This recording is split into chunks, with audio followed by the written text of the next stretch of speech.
Hey everybody, Jessica Eves Matthews here. So today the U.S. Supreme Court came out with a ruling that I think is really interesting and could be very pivotal in the world of copyright.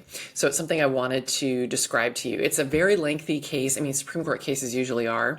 It would take a long time to describe it in detail, but I thought that I would try to do a summary of the issues and of the ruling so that you would understand it. And maybe I can also explain sort of the impact going forward, what people are concerned about. This is a case that has been closely watched. This decision is a highly anticipated ruling.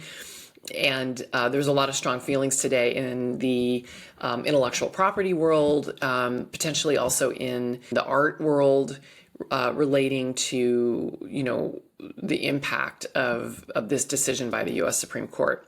I personally think the court made the right decision. Justice Sotomayor was the author of this opinion, the majority opinion, and the ruling was 7-2. So 7 voted in favor of the decision to affirm the appellate court's ruling, which I'll explain in a minute, and 2 justices wrote what's called a dissenting opinion, where they disagreed, and in this case vehemently disagreed with the majority opinion.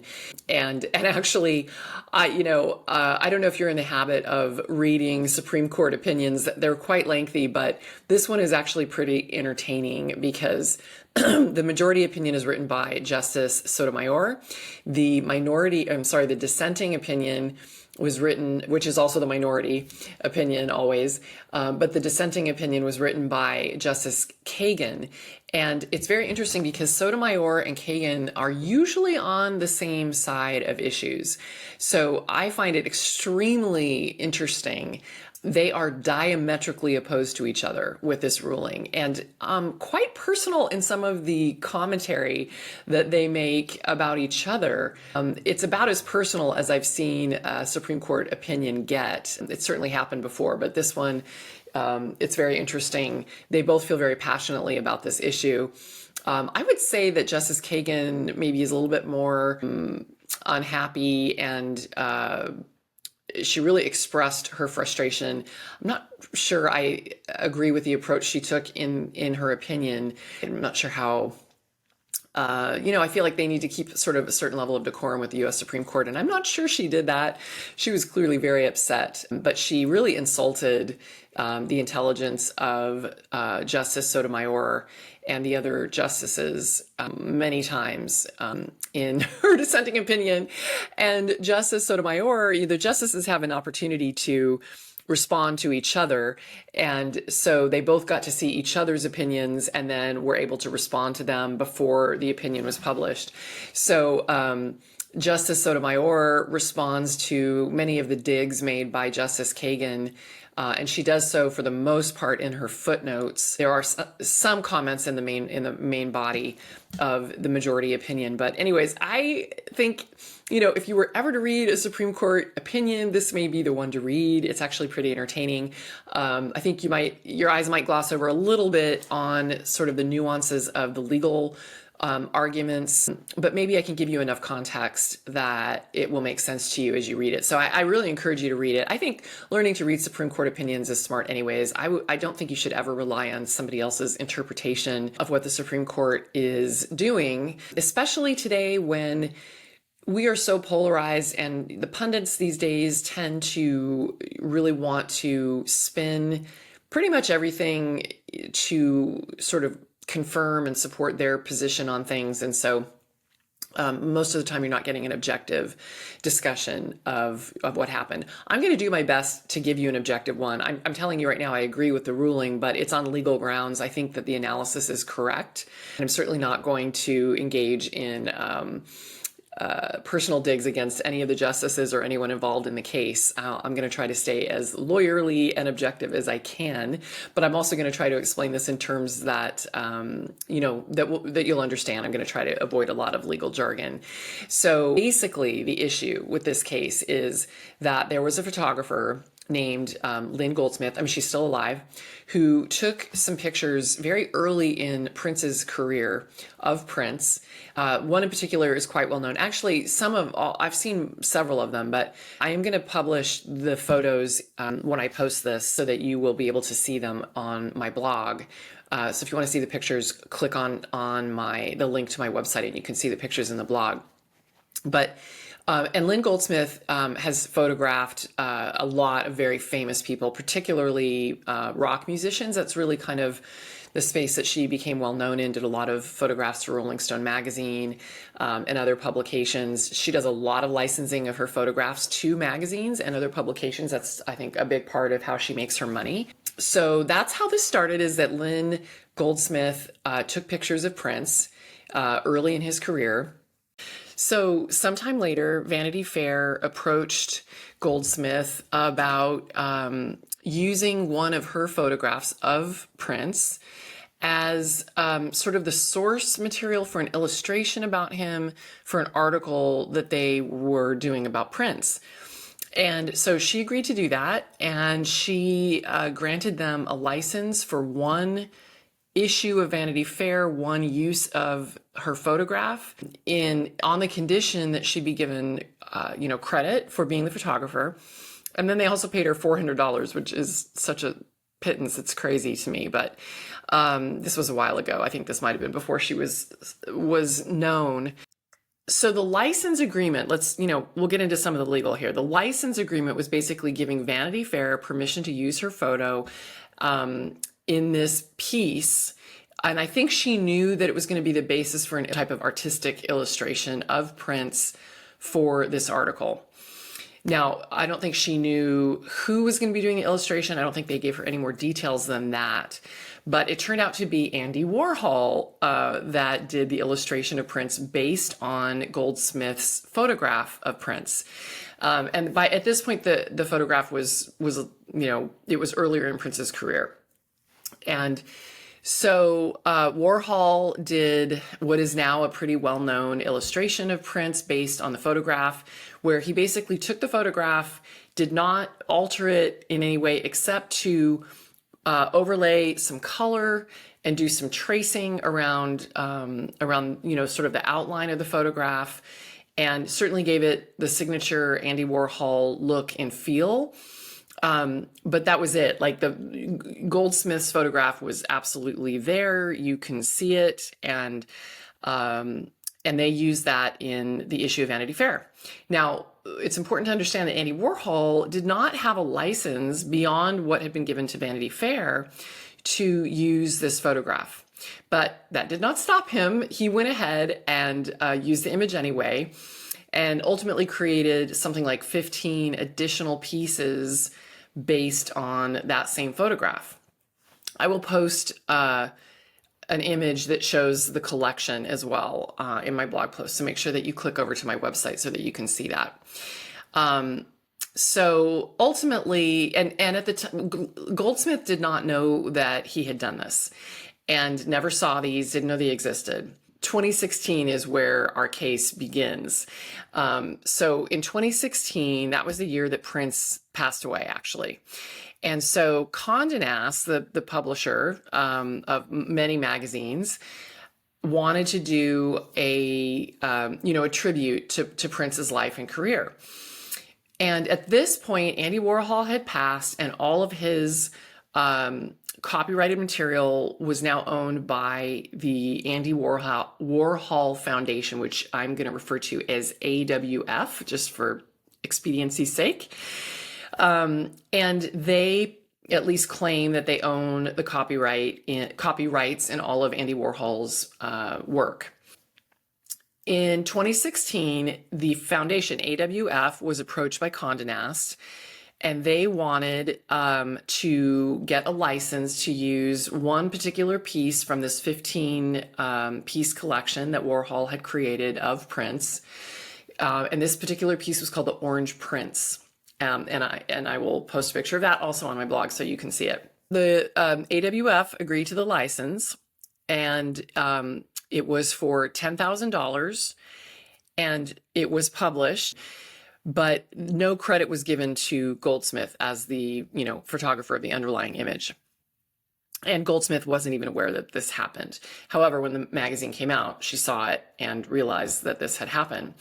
Another thing that's important to understand is that I think part of, and I may have mentioned this earlier, but part of Goldsmith's business model was to take pictures that were then published in magazines. I think that's how she made her living. So she would routinely license her work to magazines for publication for an article very similar to this. And that was probably why she took a lot of her photos. She was not doing art just for art's sake. She was kind of like a rock journalist, I would say, a little bit, rock photographer. So she found out about this and she contacted AWF and let them know that she believed it was an infringement on her copyright because she had not provided a license. She had given Vanity Fair a one-time license to use for this, the source image for this piece that Andy Warhol created. But there was never any permission to use it for anything beyond that. But Warhol had gone ahead and done that. So as soon as AWF learned that she was alleging copyright infringement, they were proactive and sued her, the photographer, and that what they wanted from the court was a declaratory judgment that would basically say that they were not infringing on her copyright, and that if infringement was found, that they had an affirmative defense under the doctrine of fair use. Fair use doctrine is a really common thing to use with copyright, and we're going to talk about that a little bit. It's been long discussed and litigated through the years. There's a lot of case law about fair use and how you determine if somebody's use of another person's copyrighted material is fair use. And there's a four-part test that you look at, that you examine to determine, and you're basically balancing the rights of the original artist with the copier, the person who's using that original source material for something else, and you're balancing those interests. Copyright is, one of the points behind the Copyright Act and the idea of copyright is to protect, people that have original ideas that put them in tangible form. So copyright protects any type of original expression of an idea in tangible form. And so copyright can protect anything from a photograph to artwork, to music, to maps, architectural drawings, copywriting as in, content, blog posts. This video is copyrighted, movies, all of that. So it basically protects the creators so that it gives them, the ability to be creative and not worry that somebody's going to copy their work. But we also want to give people the opportunity to be inspired by other people's work, to enhance or improve, previous ideas and designs. And also we want to make sure that there is an opportunity for people to make social commentary, political commentary, critique of other people's work, of other people's positions. And so, often we're balancing, these two interests. And that's really what the fair use doctrine tries to do in a very imperfect way, but that is sort of at the base of this litigation. I'm not going to get into all the detail. If you really want to know exactly what happened in the lower courts, I would definitely read the Supreme Court opinion, but basically in the first case that AWF brought, they won in the lower federal court, and that court basically said that the use had been fair use and there was no infringement. Obviously, Goldsmith appealed it to the Federal Court of Appeals, and the Court of Appeals determined that it was infringement and that it was not fair use. And so Goldsmith won and the Warhol Foundation lost. So the Warhol Foundation appealed to the U.S. Supreme Court. They accepted cert, meaning the U.S. Supreme Court doesn't have to take a case. It's up to them, and they generally will only take a case if it has a broader policy that needs to be addressed, a novel issue that needs to be addressed. Usually it has to be something of, significant import in order for the U.S. Supreme Court to take it on. So they felt that this was important enough to take it on. So here we are in the U.S. Supreme Court. And ultimately what, and this could be a very long video, very long podcast. So let me just summarize that basically of the 4 factors that you look at in determining whether there is fair use of someone's infringement, the very first one was really the issue in this case. This is what it turned on, and the lower courts basically said that the issue was not the other 3 factors. That and I think the ultimate, the lowest court, the federal district court, I think they granted a summary judgment in favor of the Warhol Foundation based on the first factor. So they didn't, I don't think, even really consider the other 3 factors. This is something you need to understand about appellate courts, and particularly the Supreme Court, is that they cannot consider issues that are not before them.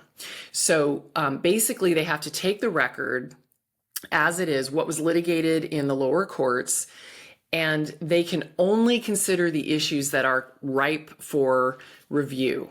And so they can't, unless all 4 factors were examined by the trial court, the lowest level, the federal court, which was the first lawsuit, the Supreme Court can't just decide to take up those other factors. So their focus in this case was actually quite limited, and it was to the first factor. The first factor of the fair use doctrine is basically something that looks at the purpose and the character of the use of that original work. And they want to look to see if the secondary use of that work, so in this case, the original work is Goldsmith's photograph. The copying work is Warhol's, use of that photograph in his interpretation of prints. And so we're looking to see if whether Warhol's use or his, in this case, his estate or the foundation's use of that piece is the same or similar in purpose and character as the original artist, original photographer's use. Now, I think there could be some confusion, and as days go by, I think people are going to be interpreting this about whether the issue was, should Warhol have done what he did? Should Warhol have created these additional pieces that he didn't have a license to create?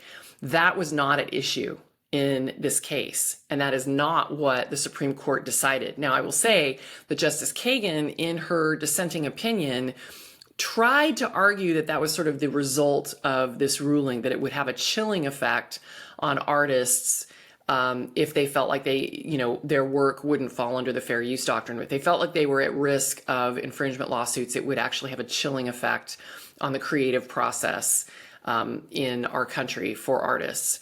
But I personally feel that that's overstating, and I think that Justice Kagan was conflating several issues together, and that's exactly what Justice Sotomayor said, and that's what Justice Gorsuch said in the concurring opinion as well.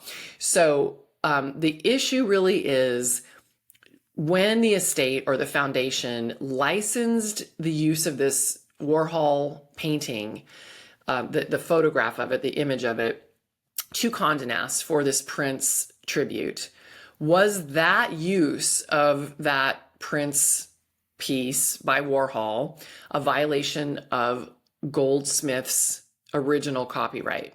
That's the issue. It's not whether Warhol should have done what he did. That was not being considered, and that was not decided in any of these cases.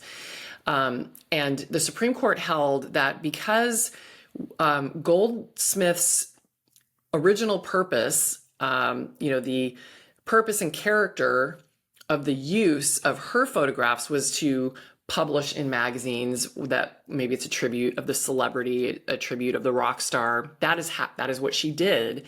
That the foundation's use by licensing the photograph to Condé Nast for a very similar purpose, it's too much similarity. The use of both parties is too similar.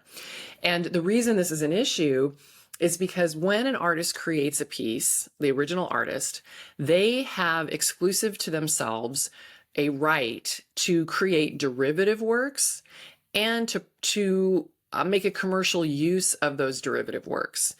And if you let somebody else copy their work and maybe change it slightly or even change it more than slightly, but use it in a similar way, in a way that could have been contemplated, that the original artist would have used it, that secondary use is actually sort of encroaching on that original artist's rights to profit from their own work.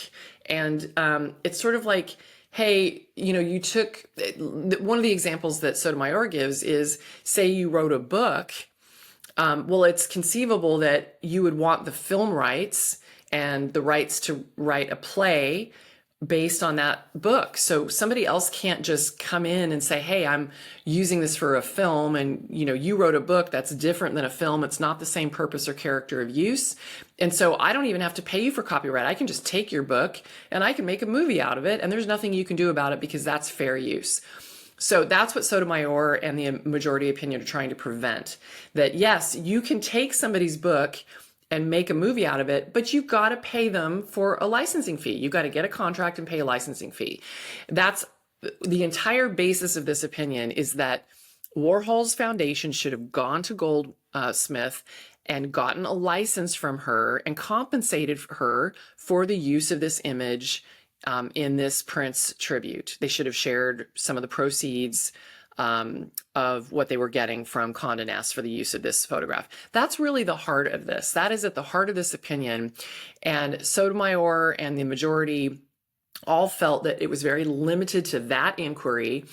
And one of the things that actually helped, tip it in favor of Goldsmith, the photographer, was also that the Warhol Foundation was making a commercial use of this image. So that weighed in favor of the first factor of the fair use doctrine, favoring the original photographer, Goldsmith. Now, if the Warhol Foundation had wanted to use this Prince image for an educational purpose, for a nonprofit, to support a nonprofit, to put it on exhibit in a museum, that would be a totally different analysis. It would not be a commercial use. And so the purpose and character of the use would be different than that of the original photographer. And then it might fall under fair use. So I think the main thing that the majority said, and Justice Sotomayor in the opinion said, was that this is really one of those situations when you're determining whether the use is fair use of somebody else's copyrighted material. The more commercial it is, the more consistent it is with the original creator's original use or anticipated ancillary use of that item, the less likely you're going to get protection under fair use. And so the result of this opinion is really that people are going to have to be very careful about getting licensing agreements in place and paying the original artist. I think that's the right outcome. I think that's what was intended by the fair use doctrine. Now, one of the things they talk about is the idea of parody versus satire, because parody is something, works of parody are definitely protected by fair use. But all of this is on a spectrum. Like, how much is it parody? If something is satire versus parody, satire is not something that has to reference the original work in order for the audience to get it. Parody is, like, if you're parodying something, I think I mentioned this earlier, but like Weird Al Yankovic, when he does his, parodies of songs, you wouldn't know what he was referring to unless he used the same melody and notes and guitar riffs and everything of the original song. You wouldn't understand that it was a parody. So his use of the original music is parody and is acceptable under fair use, most likely. But so it's an analysis that is very fact-driven. There's no bright line rule. You have to sort of weigh the interests of all the parties and weigh the policies that copyright law is trying to protect. And in this case, I think that they were right in saying that Warhol's foundation should have gotten a license if they wanted to use the image for a magazine that did a feature of Prince, which is originally why Goldsmith took the picture of Prince to begin with. That was what she did with her photography. That's not fair use, and therefore their use of the image for that purpose was infringement. And so the U.S. Supreme Court upheld the appellate court who made that same decision. So I hope that helps explain it. It's a very complicated issue, but I think that the court got this one right. I'm going to be super interested, though, to hear other experts weighing in on this. And, you know, who knows, I may change my opinion once I hear some other people that I respect talk about it. But I think that it's very interesting. I think the thing for you to take away is don't copy people's copyrighted materials, and understand that copyright is something that happens automatically in the US when somebody creates something original that's not derivative of somebody else's work, when they basically encapsulate an original idea into something tangible. And that could include, you know, the layout or the copy on a website. It could be a logo. It could be, you know, branding. You know, for my purposes and my clients who I advise in my law practice, I'm always thinking of business-related applications. Just don't copy. If you see something you like, that's great. You can admire it. Don't try to do something dangerously similar to it, because you're going to open yourself up to claims of infringement. And the likelihood is, if you're using it for a commercial purpose, it's not going to be protected under fair use. That's, I think, a good rule of thumb for you to live by. Of course, there are lots of exceptions, and it's all on a spectrum, basically. It's sort of varying degrees of infringement versus varying degrees of fair use. And it's not something you should mess around with, particularly with your business. So if you have any questions about copyright related materials or issues, definitely reach out to me. I've been doing copyright law for a long time, and I would love to partner with you to advise you and make sure that you don't find yourself in court fighting over whether you've infringed on somebody else's copyright. So anyways, I hope that you'll leave your thoughts in the comments. I hope you will maybe take a stab at reading the opinion. I'd love to know what you think, particularly about the exchange between Sotomayor and Kagan after you read it. All right, thanks for joining me, and I'll see you next time.